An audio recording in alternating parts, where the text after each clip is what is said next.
we're also seeing the emergence of recyclers for both pre and post consumer waste systems. So this is very important because India is one of the largest manufacturers of textile.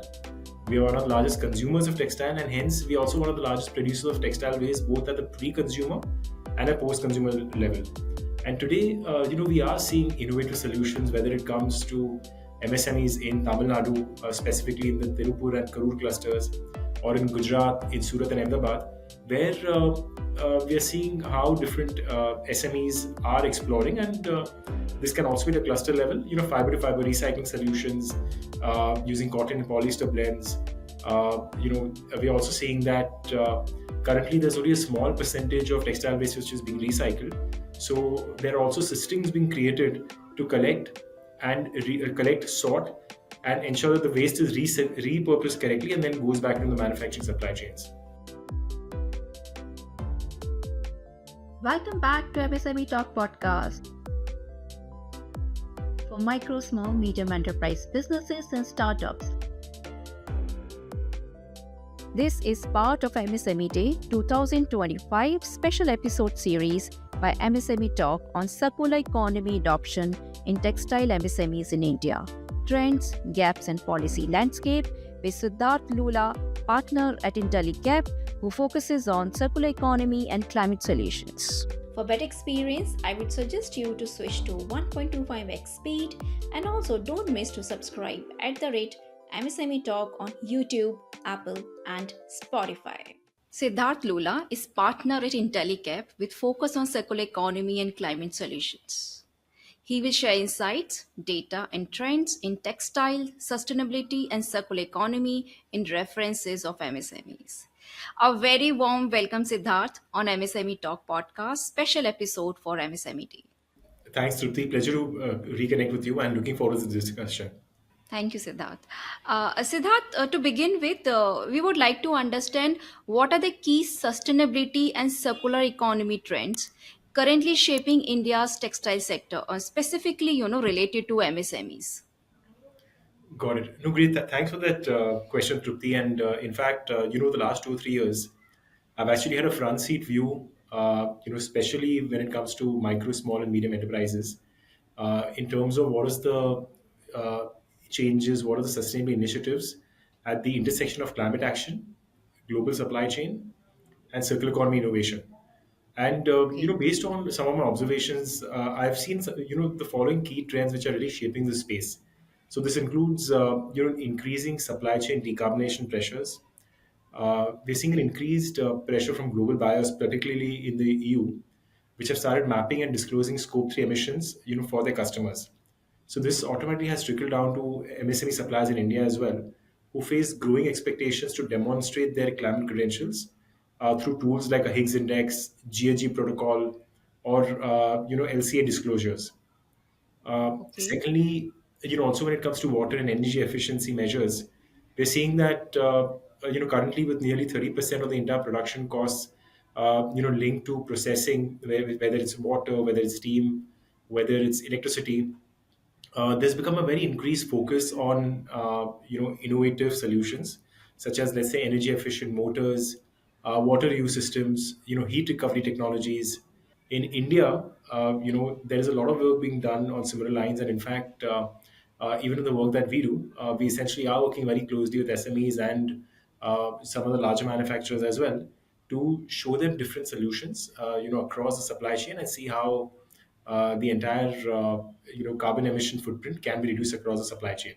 Third, and very interestingly, Tripti, we're also seeing the emergence of recyclers for both pre and post consumer waste systems. So this is very important because India is one of the largest manufacturers of textile. We are one of the largest consumers of textile, and hence we are also one of the largest producers of textile waste, both at the pre-consumer and a post-consumer level.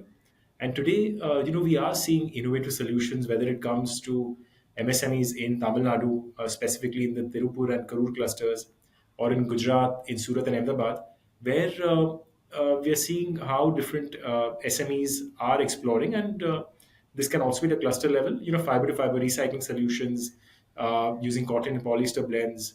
We're also seeing that currently there's only a small percentage of textile waste which is being recycled.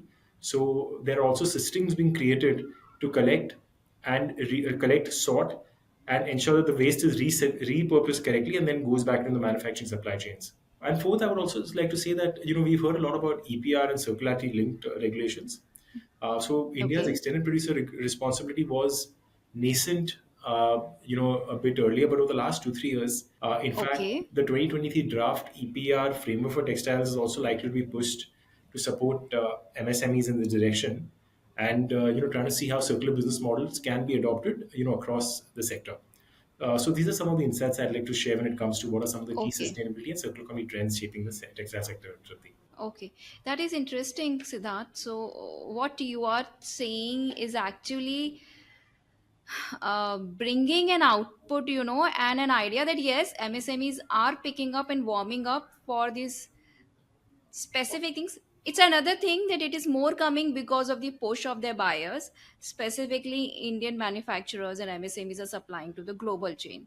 So, and there is a push, I mean, because global buyers are pushing or certain parameters to be monitored in respect of circular economy, whether it is related to weather or the recycling or the water related, electricity related, heat related, which is, at least if it's not by the willing but it is by the push, and the direction is started. Good to hear that. Absolutely. So Siddharth, how does MSME's textile ecosystem compare to global peers when it comes to sustainable practices? Because India is one of the largest players, but there are other competitors who are doing pretty well and at a large scale. Tripti, very apt question. And these are such wonderful questions that you've curated. So thank you so much for that. I'd like to say that over the last few years, I've really seen a very strong trend wherein MSMEs are beginning to catch up with as compared to global players. And these are across different areas. So when it comes to compliance readiness, innovation uptake, adoption of different traceability systems, the way manpower is dealt with. So I'm seeing these considerable changes happening. When it comes to sustainability reporting, we're seeing that today, 5 to 10% of the MSMEs have already started capturing data on GHG emissions and Higgs data. So this sort of gives a very clear view to global buyers in terms of where we are on sustainability. Second is around wastewater management systems. While in certain clusters in the north, the waste management may be a little moderate, but I'm seeing that in clusters across the west and the south. So in Gujarat, in Surat specifically, there are common effluent treatment plants that have come up. Tirupur is at the forefront of sustainability. There, they've adopted zero liquid discharge for the longest time. Uh, Traceability and digitization is important. Currently in India, it's, I would say, still limited, because from a traceability and digitization perspective, these systems yet to be tested out, but they are very important to give an overall view in terms of, what are the sources of input coming in, what is the carbon footprint of those inputs, and also ultimately give the buyer entire visibility of the supply chain. So while this is limited, but I am seeing that there's a lot of testing which is going on. Unfortunately, in India right now, when it comes to traceability and digitization, if my numbers are correct, it's somewhere around less than the 10% mark. While in a country like Turkey, which are using innovative platforms like a Sarai, it's already at 40%. But I think we're getting there. Most importantly, we are seeing access to green finance as an important tool coming up. In fact, that's something that we're also working on, wherein we are seeing how we can provide access to finance for SMEs and in their entire green transition by giving them, finance at better rates, aligned with their cash flow cycles with a better moratorium, and again, trying to see how different instruments can be created, whether it is blended finance instruments such as sustainability linked bonds, outcome based financing, or also creating instruments for public private partnership, such as creating shared infrastructure in terms of either bricketing or effluent treatment at a cluster level, so that MSMEs can become more green. Uh, Okay. Lastly, I just want to share that, while India is amongst the top three cotton producers, uh, today there are a much smaller share of Indian MSMEs that are linked to certified organic as well as regenerative cotton compared to Yeah. some of the global counterparts. But I have seen a significant improvement in the measures that have been taking place over the last 3 4 years to ensure that we are in that space. And I'm seeing that a lot of different companies are doing some wonderful work in such areas. So, Siddharth, let's understand another point where which MSMEs, segments within textile, like the textile is a very broad segment in India which is working. So, which segments are leading the shifts towards equality more actively? Say you shared couple of areas which is there, but where it is happening really shift, like recycling or regenerative materials or zero waste manufacturing, or for that matter heat reductions or water related. What is your insights? Fair enough. So Tripti, there are multiple areas where shifts are happening, and I would say these areas also depend on where these MSMEs are located, and also what are some of the priority production areas of these MSMEs. So, for example, when it comes to the north in NCR and Delhi, here we are doing a lot of work with different suppliers over there, and we are seeing that there are a lot of efforts happening on the entire decarbonization perspective, wherein MSMEs are making a sincere effort to understand what are some of the energy efficient solutions they can adopt. What are some of the systems they can produce, they can adopt to to for let's say process heat recovery. What are some of the water management systems that they can adopt.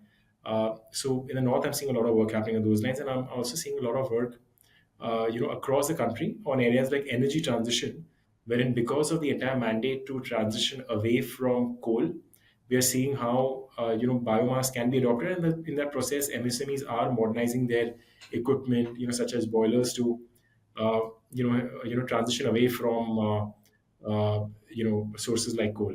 An important area where there's a lot of innovation happening and a lot of work happening is on dyeing units with zero liquid discharge. So here again, I would say that in clusters like a Tirupur or Surat, we've seen MSMEs have installed ZLC systems, or let's just say it's happened at a cluster level, and this is through public-private partnerships where water recycling has been ensured, and some of these clusters are leading when it comes to addressing the requirements of the pollution control boards.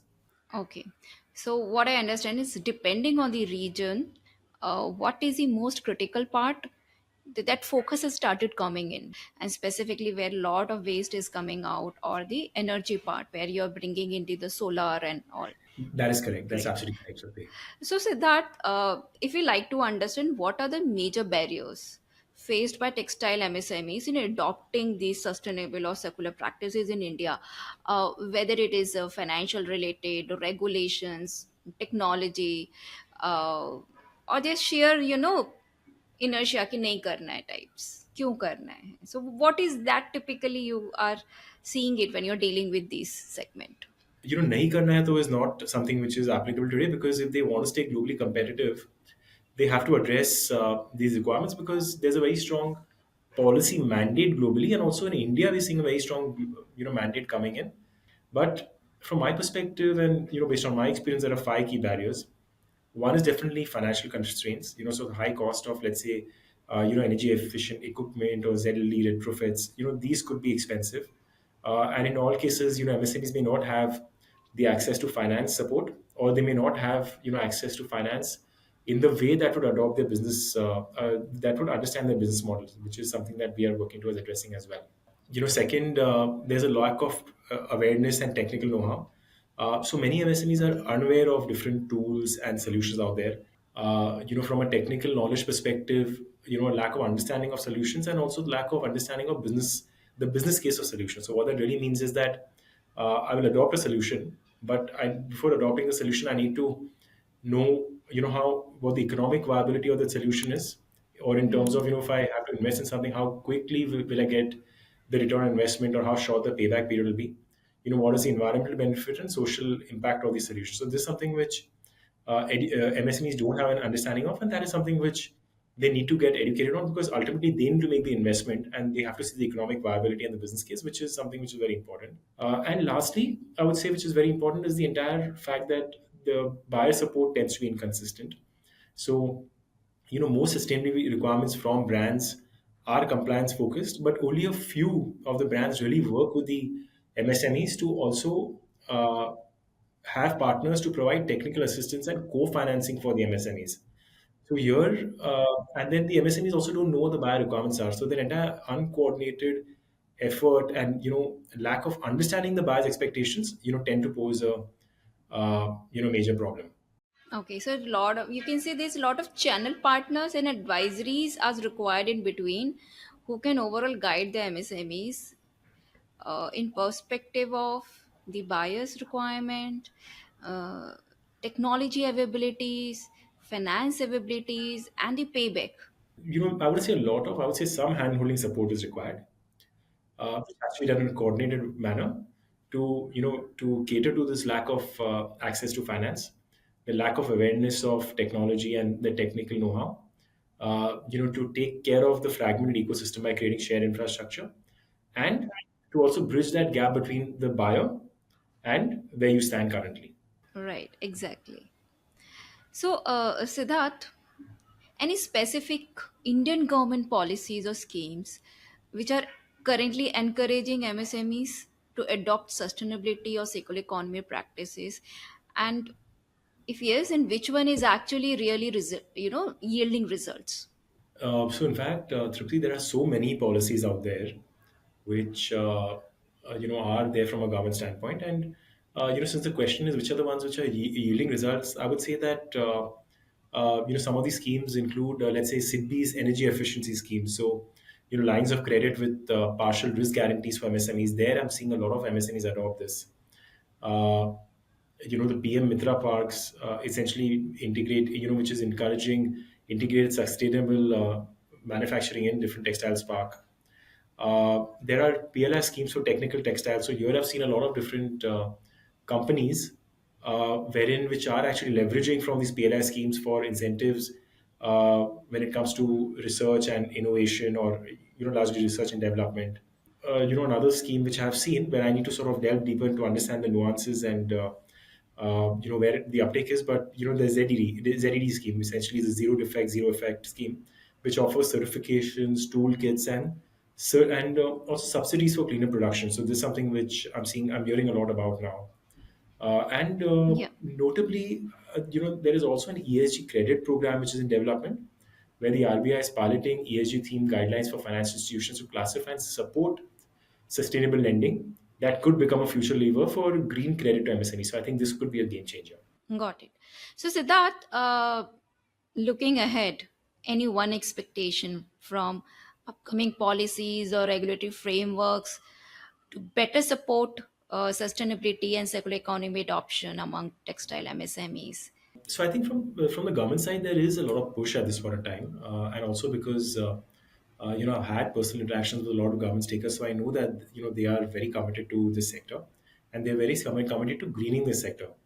And if I had to sort of put my neck out to say that one policy or one expectation, I would definitely say that introducing a national circular textile policy that links EPR, waste valorization, and MSME access to finance. So similar to EU's circular Got economy it. action plan, but adopted for India's fragmented supply chain. So something which includes these key features such as capital subsidies for retrofits, producer MSME partnerships for waste traceability, mandates for sustainable disclosure by mid-sized suppliers. So national policy like this, I think, would really have a very strong impact.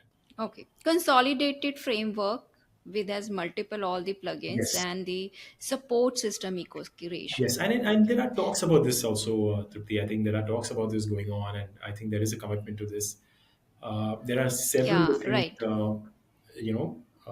regulations out there, but I think this sort of a consolidated lever would make a big change.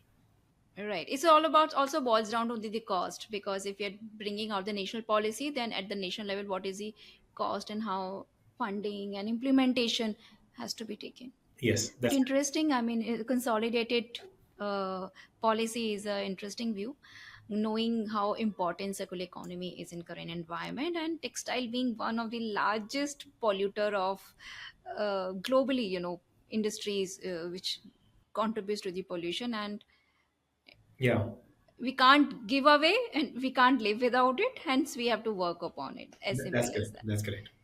Right. So now let's understand any one expectation from MSMEs or SMEs, since you are working a lot and you see, is there anything which is easy for them to do it, but there is some kind of, you know, easy to do, but they can do it, they're not doing it. Any suggestion or any expectation you would Okay, like so to I don't get into what is easy to do. They're not doing it, but I would just say that if I had to, share one expectation or some sort of a suggestion, I would say end of the day, it is important to adopt a future forward mindset.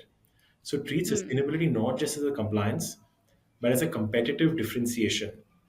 So MSMEs, that will adopt this early will be better positioned for premium orders, longer contracts, and also for impact capital. And this, I believe, is going to be the game changer and the differentiator, which I would recommend that MSME owners should consider very seriously. Right, exactly. So basically, change your thought process, change your mindset that not everything is transactional. Do today, get the benefit today. Certain things are being invested for the future. So Yes, consider this as investment for the future, for your business growth, and for also for the whole environment. yes, and I would just sort of re articulate that by saying that I wouldn't say change your mindset, but I would say adopt a future forward mindset. Adopt a future mindset. Got it.